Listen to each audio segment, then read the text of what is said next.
Well, hello there, and welcome to the 12th in the Infinite Inning Reissue series. This episode going back almost exactly 7 years. I begin with the words, "A man has no right to be sillier than God intended him to be." I don't know that I ever believed those words, but they are part of one of the stories that we will revisit on this episode. I will get to that in a moment. I have to confess that I'm having trouble focusing today.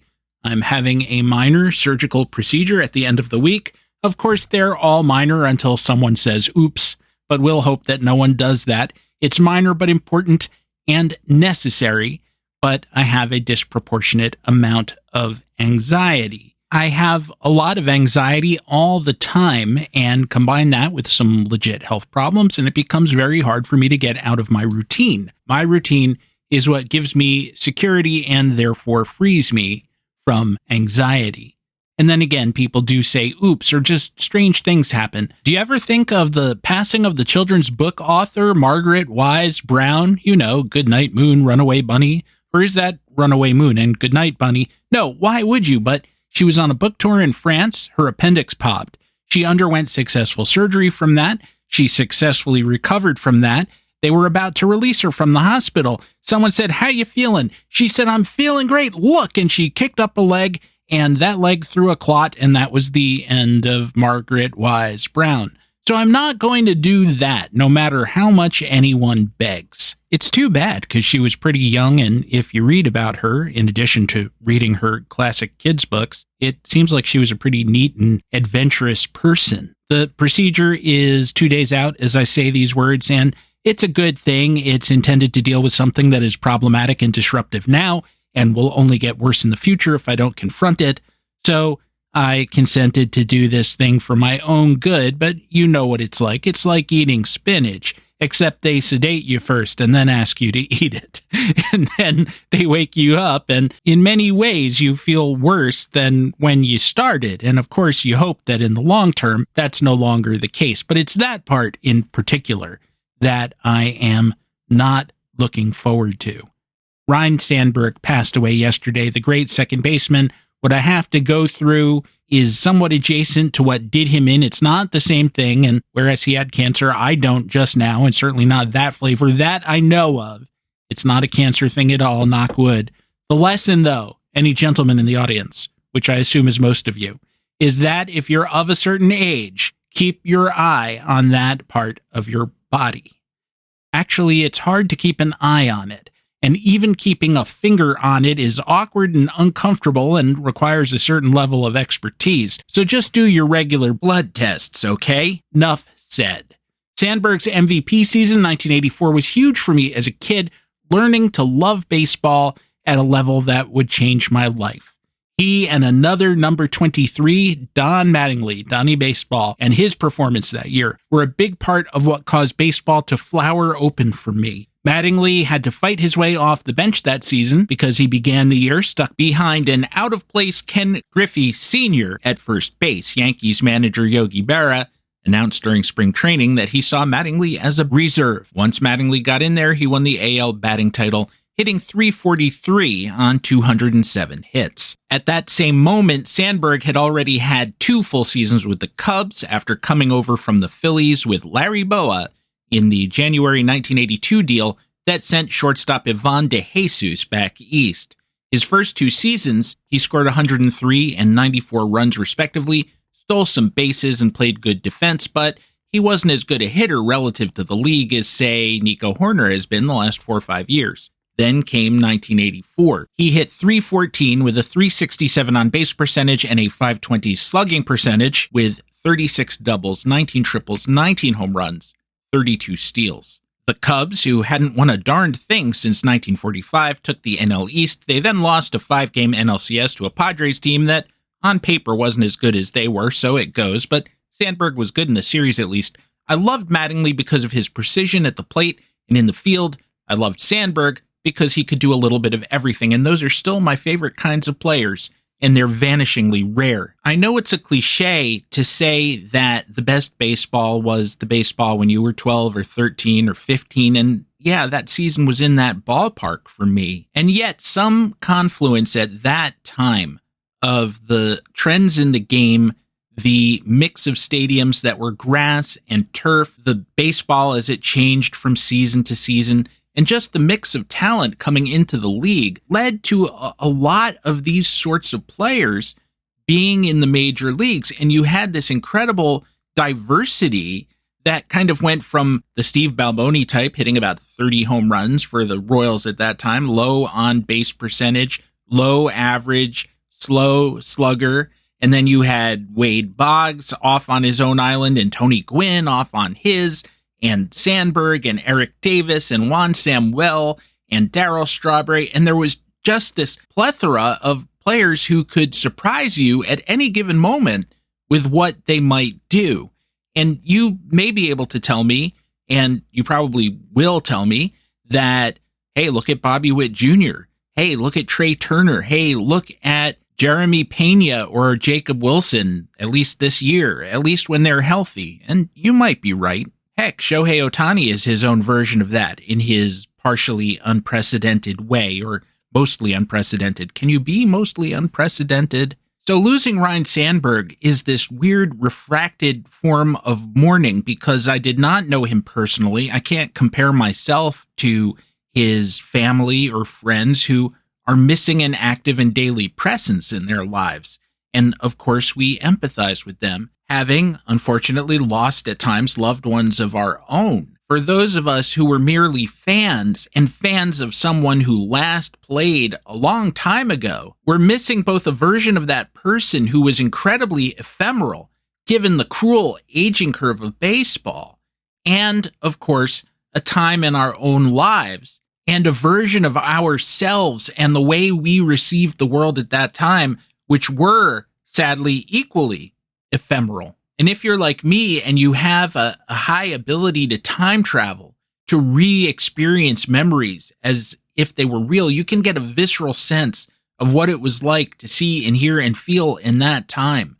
And it is incredibly poignant at moments such as these when a Ryne Sandberg, an artifact of that time for us, again, as opposed to those who loved him in a daily and intimate way. I'm not making a direct comparison to the loss suffered by those people. He's an evocation, and it's an evocation of something that, whether people from that period are here or not, or artifacts from that period are here or not, you can't really go back there. Today, we are going to be listening to excerpts from episode 68 from about this moment in 2018. Our first story was about the ill-fated pitcher Pea Ridge Day, and the quote with which I opened this reissue episode is from that story. A man has no right to be sillier than God intended him to be. I'm not sure if time has proved that right or not. Thinking of the way we live now, I think it's wrong. Then in the second segment, well, I admit I made kind of a hash of the re-edit of the show for this reissue, and I hope it's still listenable.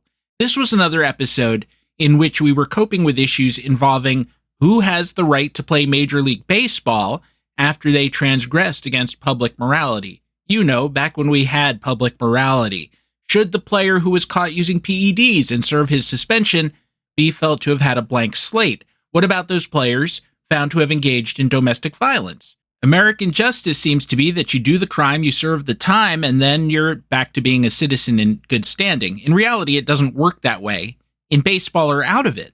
But the question for baseball that we argued about with various guests on various episodes is, should we let it go? Is it wrong to be uncomfortable with letting it go? For this re-edit, we pick up that discussion kind of in the middle, because once again, I brought this up on a previous reissue, I didn't feel like rehashing a lot of the old names who are now out of the game.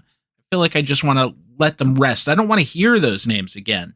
You might recall that one player we discussed was not drafted due to having pled guilty to doing something horrible to a child when he was a child.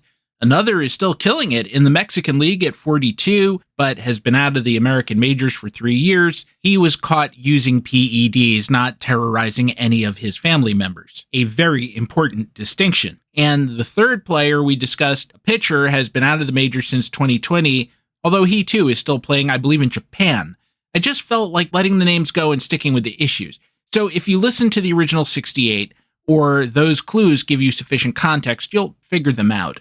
What I hope is that I left enough of the subsequent story about suspected rapist Fatty Arbuckle, not a player, but a movie star, and suspected car thief and Giants outfielder Benny Koff to give you a sense of the story, to give you a complete listening experience.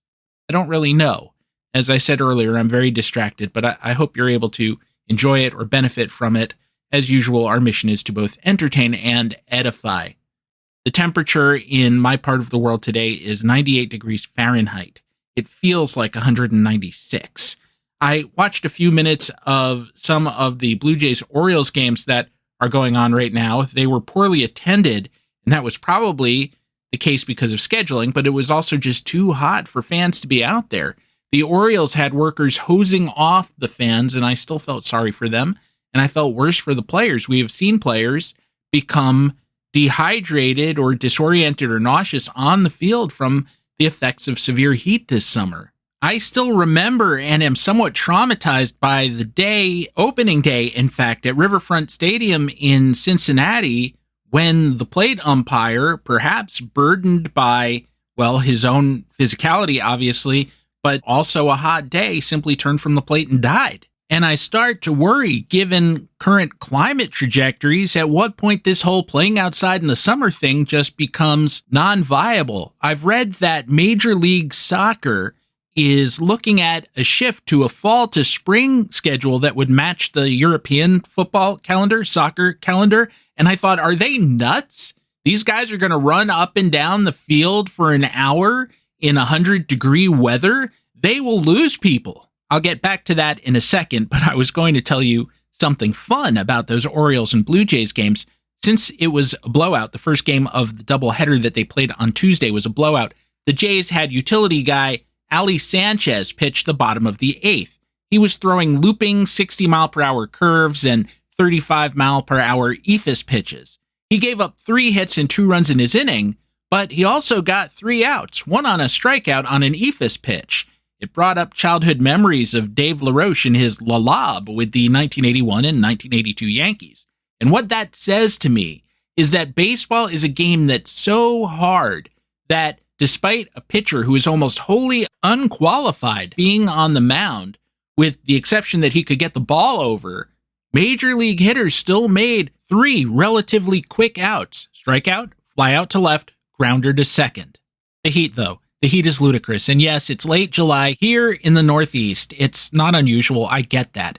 Still, we should have an innate sense that this is not how it should be, or at least not how it was. When I observe the world around me, even just from my window, I can see the loss of biodiversity from when I was a kid.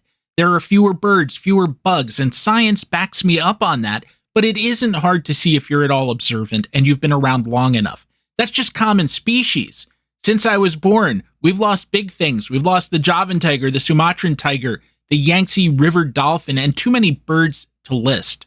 Yesterday, our government, the government of, by, and for the people, said it will revoke the findings that gave the Environmental Protection Agency, haha, wink, wink, that name, the legal right to regulate greenhouse gases. The proposal would, if finalized, amount to the largest deregulatory action in the history of the United States. Lee Zeldin, the EPA administrator, said.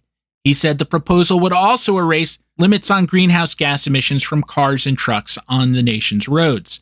The climate change deniers say that combating this stuff is too expensive, the science too uncertain. It makes cars too pricey, as if tariffs don't do the same thing. They claim there aren't enough batteries to store solar and wind energy for dark and calm days, when there is, and I've seen it, and many of you have batteries in your own homes at this point.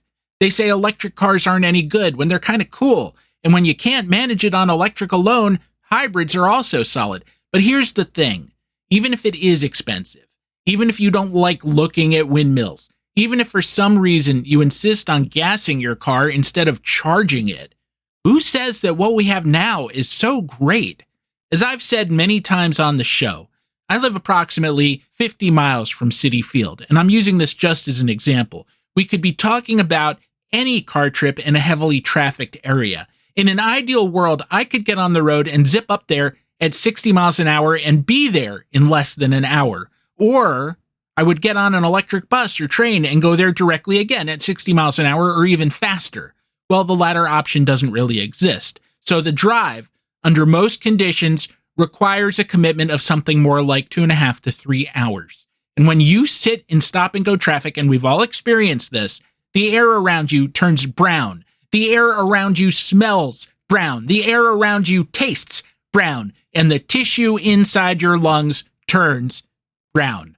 All of that to go spend 2 hours hoping you'll see Pete Alonso hit a home run. Why is that so great? Not the Alonso part, the getting there and coming from. Who voted for that to be the way we live, even if the only cost was the sheer waste of time? Why would we not embrace a better way if we could have one? In exchange for a couple of nickels each, even the poorest or cheapest among us might choose that trade, not only to maintain our way of life, but to improve it while saving ourselves and the world around us. Not to mention, yes, you also get faster trips to the ballpark. That's all for me. You'll hear from me again briefly at the end, as I just nuked all the ending stuff as there were some defects I couldn't fix. So please join me after the break for a trip back to the 1931 Brooklyn Dodgers and more.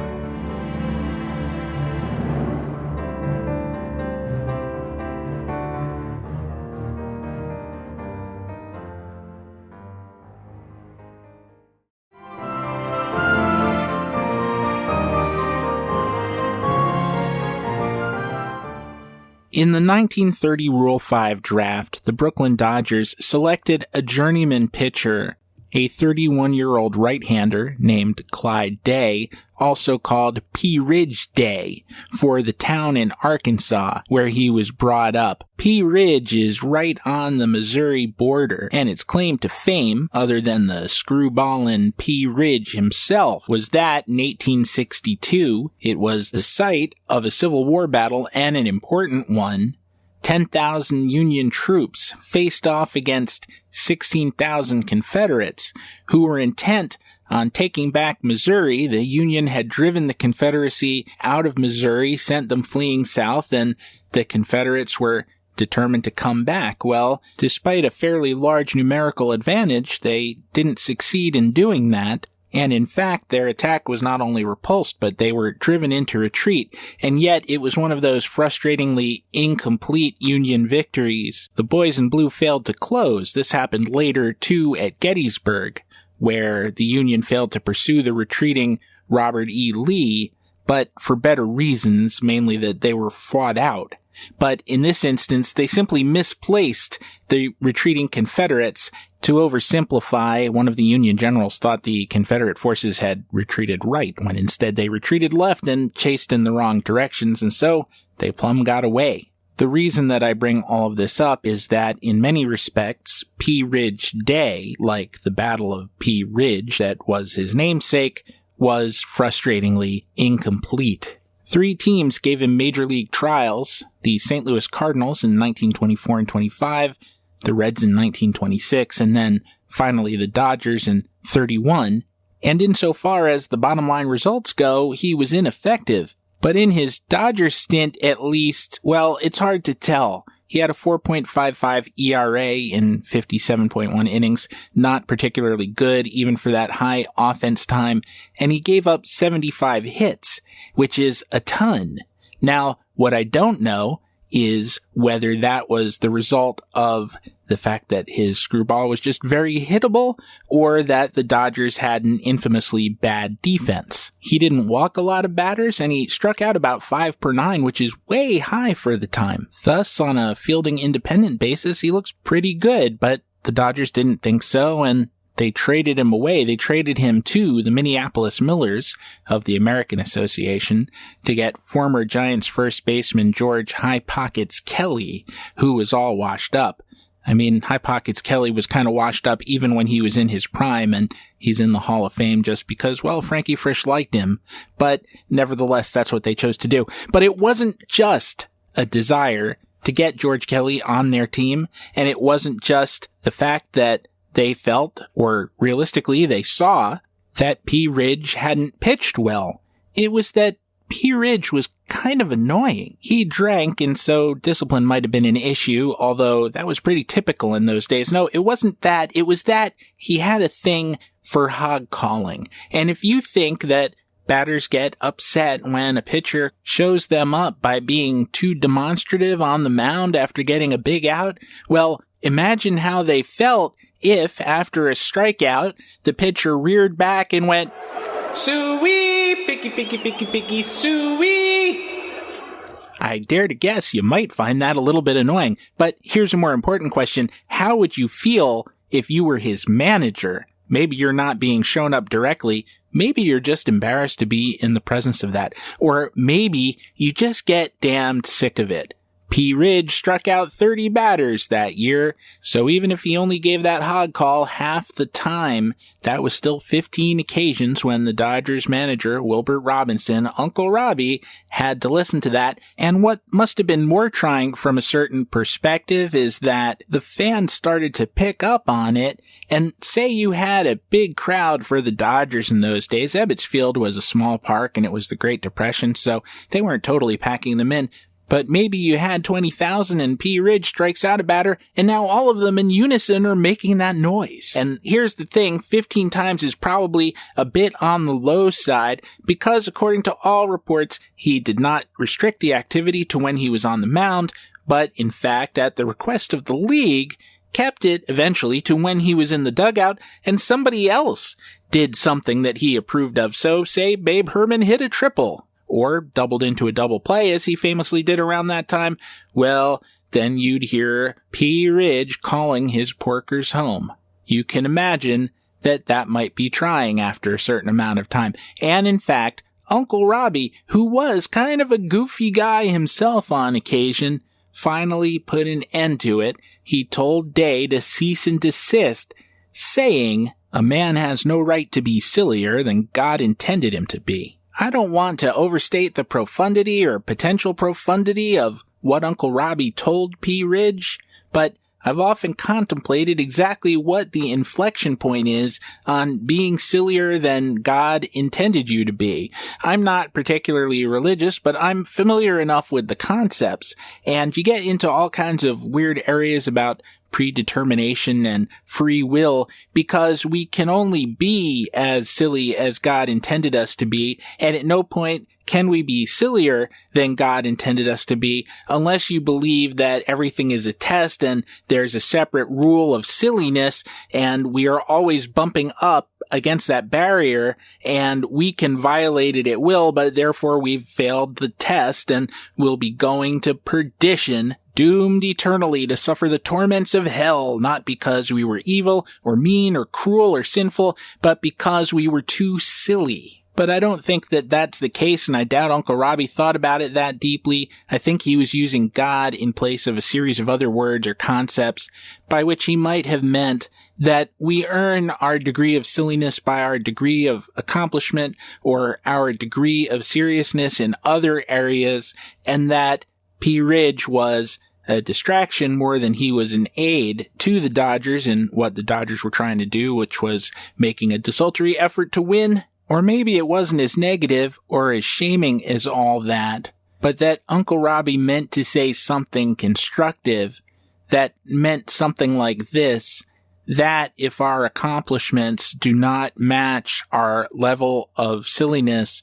that we risk undermining our own dignity to a fatal degree. It's not humor, it's just a travesty of the self. After the Dodgers dealt Pea Ridge away, things did not go well for him. He was restricted to the minor leagues, and he developed bone chips in his arm. And whereas that's a malady that pitchers can have dealt with fairly easily today, it's perhaps not routine, but it's also not the same degree of career risk as, say, tearing your ulnar collateral ligament. But in those days, he couldn't get it treated. He tried, but the treatments were not effective. Pitching for the Millers in 32, he allowed almost 8 runs a game, 7.51. The numbers, and I've consulted a few sources, don't seem to exist for runs and earned runs, but he allowed 121 in 145 innings. And then the following season, pitching for the old International League version of the Orioles, he only got into 6 games before he was released.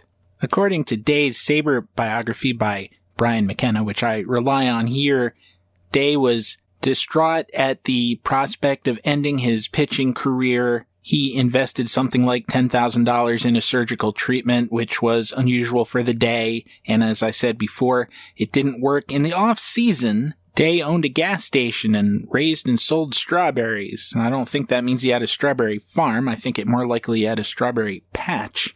So he was by no means set. $10,000 was a great deal of money in the early 1930s, in the Depression, and I don't mock it. What I marvel at is the degree to which he clung to the remains of his career. He was not a huge success. He was not a major league pitcher, and sure, he might have had a few more years in the minor leagues, but he was never the most effective pitcher down there either. He was popular, but not for the right reasons. When he first went up to the Dodgers, the Sporting News wrote, "Day has been the biggest drawing card in the American Association. He has been an object of ridicule in all parks except the one in Kansas City. One manager last season tried to have T.J. Hickey, the league president, put a stop to Day's yelling, but the American Association boss couldn't find anything in the rules to prevent noise as long as the player did not become abusive." And then the Sporting News said something which was prescient. It said, "It may be that Wilbert Robinson will not like so much noise in the afternoons when he is trying to think, and will ask Pea Ridge to keep quiet." And that's exactly what happened. And that is the career to which Pea Ridge attached so much importance that he vented what seems to have been a significant amount of savings for the time. On a cost-benefit basis, it's madness. On an emotional basis, we can all understand it completely. In the spring of 1934, with his wife quite pregnant on the verge of delivery, Pea Ridge got the San Francisco Seals to extend an invitation to spring training or to a trial, I'm not sure which, and he headed west. He stopped off in Kansas City to see a friend complaining of memory lapses, and the friend took him to see a doctor. The doctor suggested he rest up a bit before traveling on, and he went back to the friend's apartment where, in the presence of the friend, he pulled out a hunting knife and cut his own throat. Pea Ridge died there, in that apartment, about 90 days short of his 35th birthday. And what I wonder is, if in addition to having been despondent and worried about the future, in addition to most likely being some level of intoxicated, if he looked back over things and thought back on Uncle Robbie's words, "A man has no right to be sillier than God intended him to be," and realized, in the final analysis, that he agreed with him. You know, at that point, Uncle Robbie was 70 years old, and he only had a few months to live himself. This huge, fat old man who had been a huge, fat young man on the great Baltimore teams of the early National League, the Ned Hanlon-managed teams that had Wee Willie Keeler and John McGraw and Dan Bruthers and so many other great players. And he'd won a couple of pennants as a manager, too, and some more as a pitching coach with the Giants before that.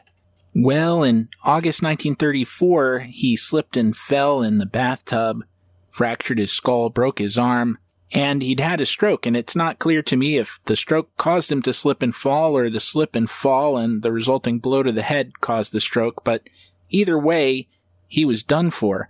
But he lingered for a while, and he was conscious and apparently calm. And as the doctors or whatever passed for paramedics back in that day were working him over, he said, "Don't worry about it, fellas. I'm an old Oriole. I'm too tough to die." And you know, that was silly too. But Uncle Robbie had been an old Oriole. He could lay claim to that.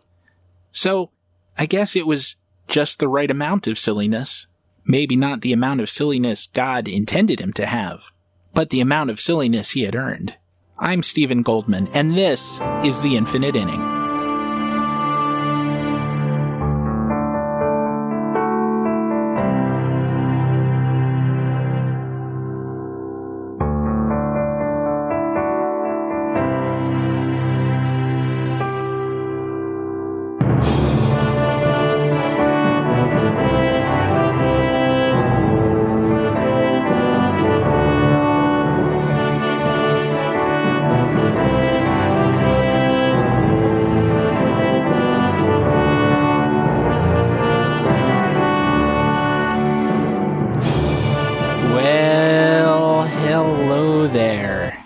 Dwight found Bertram naked on the roof. The driving rain barely obscured him, a thin and ineffectual curtain that stabbed and bit. "What are you doing up there, Bert? Come back inside." "It's following me again. The demon, Runfelgazar." "That again?" "It's in your head, Bert. It's in your head." "No, he's real. You know he's real." Oh, okay. Look, let's say he is real. If he is, if you're so afraid, this is a hell of a way to hide from him. You're out in the open, totally exposed. "No, I'm not hiding anymore. I want him to see me. I want him to come and get me." "Couldn't he see you inside, Bert, where it's dry?" "No. If damnation be my fate, if the demon's curse is upon me, I won't run. We'll have this over one way or another. Come, Runfelgazar! Come and face me!" They waited half an hour, Bertram shivering pitifully. "He's not coming, is he?" "No, he's not." "I love him so much." "I know you do, Bert. I know. Come inside. I'll warm you up in front of episode 68. Welcome back to the show. That rain's kind of soothing. Maybe I should just keep it going the whole time. I don't think anyone is pretending that's easy. I don't think anyone wants to pretend that they themselves are blameless enough to throw the first stone, or that they want to throw stones at all, that they want to be the ones who are leading the mob that tars and feathers this particular person and runs them out of town. On that subject, after those two discussions, a listener, Len, posted on the Facebook group this, which I will read to you now. He wrote, "It's hard to argue with anything said regarding Osuna and Kano, but to compare the two is apples and oranges. Assault is a crime punishable by society, and if anyone is worthy of judging a crime against society, it is a public jury of peers. PEDs are a crime against baseball, and is therefore a baseball problem. Baseball is not responsible for handing out jail time, as juries are not responsible for PED infractions in baseball. That PEDs are punished more harshly than assault makes perfect sense in this way. One could argue baseball has no business punishing crimes that are not baseball related." I told Len I would respond to that here, but before I do, two notes. First, some of what I'm about to say I've written about before in different places over the years. I guess many aspects of my thinking haven't changed much over time. So if any of this sounds familiar to you because you happen to have read my work in the past, well, thank you, and forgive me for the repetition. Second, one of the absolute best podcasts. I said podcasts. I imagine that is a thing. Podcasts about cats. A podcast about cats. Podcasts. Don't write in telling me that it's out there. I'll find it. Anyway, what I was trying to say is that one of the very best podcasts out there is a movie history show called You Must Remember This, which is by the excellent Karina Longworth. I think Ms. Longworth is a baseball fan. By the way, I've seen her mention Ben Lindbergh's Effectively Wild, but that's beside the point. She's just a really good, polished storyteller, and she does a lot of research. In fact, she lays out how she does all her research in the show notes for every episode. And I need to bring her work up here because back on July 16th, she published an episode that covers the story that I'm about to very briefly recap, albeit in much greater detail and with far greater expertise. So if you're interested in hearing more about that, about what you're about to hear when you're done with this week's Infinite Inning, head over to youmustrememberthispodcast.com. I'll drop a link to that episode in the Facebook group to which we've been referring this whole time. Roscoe Conkling Arbuckle, better known as Fatty Arbuckle, was a big, pardon the expression, Hollywood star in film's earliest days. He made dozens of comedy shorts, and I guess a couple of things that qualify as full-length films or two-reelers or something. As the nickname suggests, he was a big, broad, heavy-set guy with a derby hat who did pratfalls, and he was very successful at that from the early teens until 1921. It was a run at his peak of about 8 years. What ended that peak period? Well, in 1921, Arbuckle and some pals went up to San Francisco and rented a hotel suite, and they had a big party. And after that party, which apparently got kind of wild and drunk and sexy, an actress named Virginia Rapay died of a ruptured bladder. Before I proceed, if there are any children in the room who you'd prefer not hear this sort of thing, or you yourself are sensitive or triggered or anything like that, then just skip ahead a bit. I'll leave a very brief gap here. You can send Junior out to the yard. No one knows, and no one knew then, how Reissue came to suffer that injury. There were rumors that appeared to have kind of come out of nowhere that Arbuckle raped her with a Coke bottle and caused the fatal injury. Others said that in his eagerness to get with her, to lie with her in the biblical sense, that he heaved his 300-pound body on top of her, and because of the impact, or perhaps due to a pre-existing condition, she simply burst. One of the reasons no one knows is because no one was in the room when it happened. Arbuckle himself was not alone with her for very long at all, perhaps long enough to cause injury, perhaps not. According to a witness who may or may not have been reliable, Reissue did regain consciousness and pointed Arbuckle and said he did it. But did what was not said, and she was not coherent after that or not awake, and shortly thereafter she died. They didn't exactly rush to get her medical help either, which at the very least is an act of negligence or callous disregard. Arbuckle was tried 3 times. The first 2 times the jury couldn't come to a verdict. The third time, he was not only rapidly acquitted, but the jury wrote a note of apology saying that he never should have been put through this stuff in the first place. I don't know whether he was innocent or not. I don't think that Karina Longworth knows exactly either, but her interpretation of these events, and particularly of those 3 trials, is very much worth listening to, because she puts a spin on them that I think is only available to us now. I've never heard it before, and it's not necessarily a shift in research or as the result of research, but a shift in perspective, which is to say that it's not Arbuckle who was on trial in the end, but that his acquittal came as a result of putting Reissue, the dead woman, on trial. And there's a wrongness to that all these years later will smack you in the face. That's a necessary corrective, and here's why. Because as a result of the Arbuckle scandal, which got a great deal of press, it was this is a tired comparison, but the O.J. Simpson trial of its day, the movie industry did its best to wipe him off the face of the earth. No, I don't mean they put a hit on him, but they removed his films from circulation and refused to put them back out again. And they banned him from further work to avoid, they said, further discredit on the industry or to give the slightest added impetus to public outrage.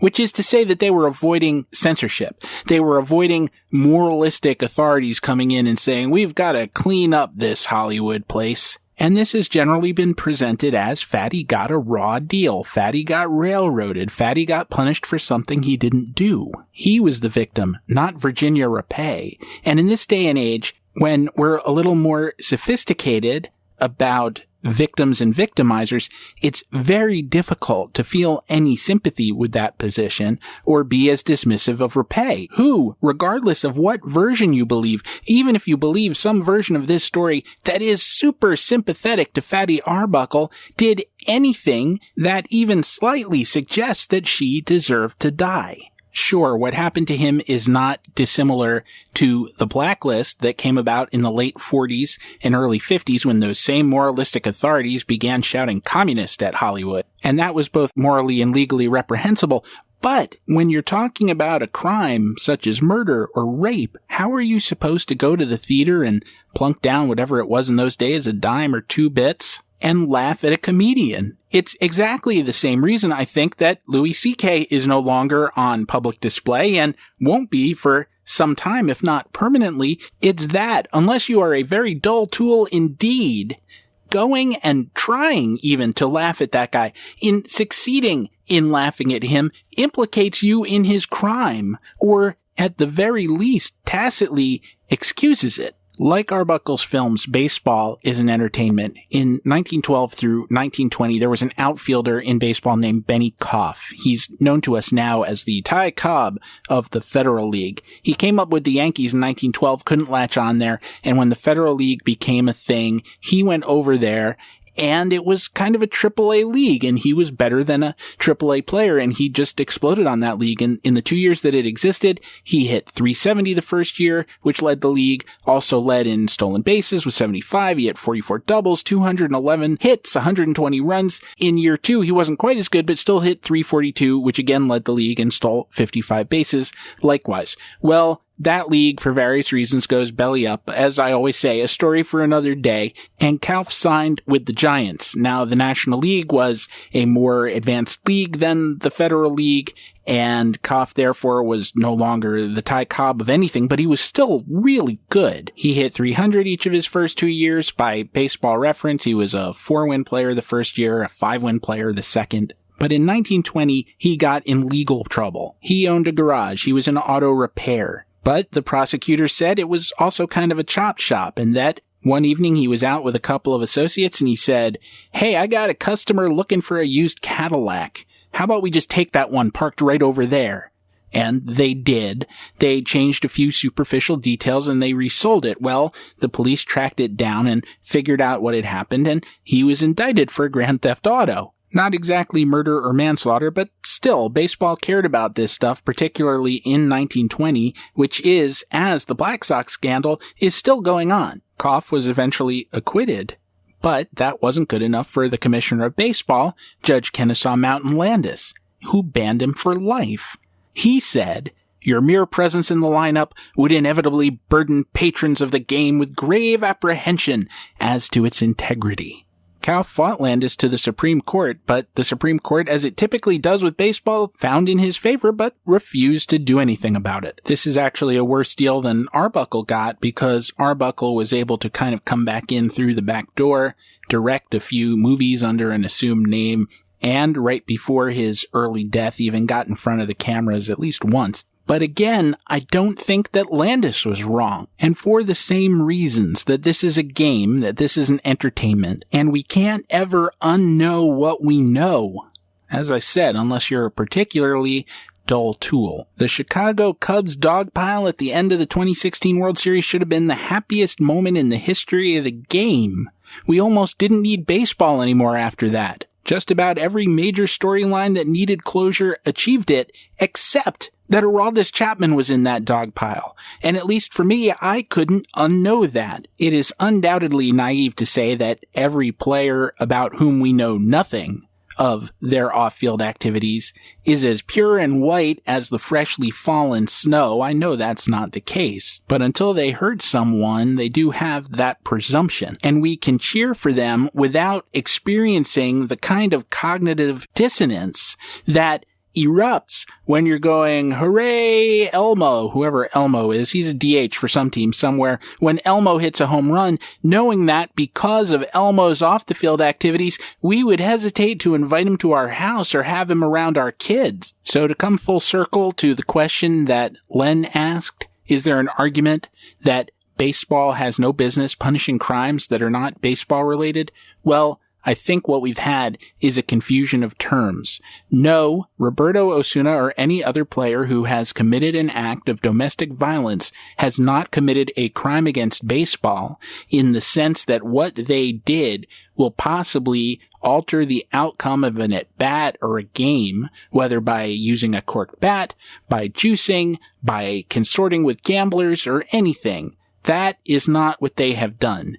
But they have committed a crime against baseball's audience. And I do think that baseball has a right and a responsibility to respond at that point, because the audience is their life's blood, because they are ultimately dispensable, and if they are not pleasing to their customers, if the morality of the game descends below the morality of the audience, then there is no more baseball, or at least there's a very shrunken vestige of baseball that will remain in the aftermath of its failure to act. And let me say one thing further, that crimes against baseball and crimes against baseball's audience are one and the same thing. Do you think that the owners of baseball give a damn about who uses PEDs? They didn't until Congress threatened to call them on it. Just as from the founding of the game through 1920, they didn't give a damn about who threw games, or who bet on them at least, or if they did, very intermittently, and they winked and nudged and turned a blind eye wherever they could. They reacted to cheating when it became an existential threat, which is to say, when it was a crime against the audience because they worried that the audience would no longer view the games as legitimate competition. Matters of domestic violence are exactly the same. They wouldn't care to police it, but they've realized that it's the same kind of threat to the participation of the audience. It's just a different vehicle. Mull that over if you would. We'll take a break for thoughtful reflection and a word perhaps from our sponsors, and then I'll be back at last. And by back, of course, I meant this coming Friday for episode 341, a brand new episode of The Infinite Inning, because that is all for this reissue. As always, should you wish to follow me on social media, you can at bluesky.social. That is stephengoldman.bsky.social. I'll save the rest of the usual closing nonsense for that episode. So once again, allow me to thank you for listening to this reissue episode of The Infinite Inning. I hope you enjoyed it, as I hope you enjoy our upcoming episode 341. I'll catch you then. Stay cool, all right?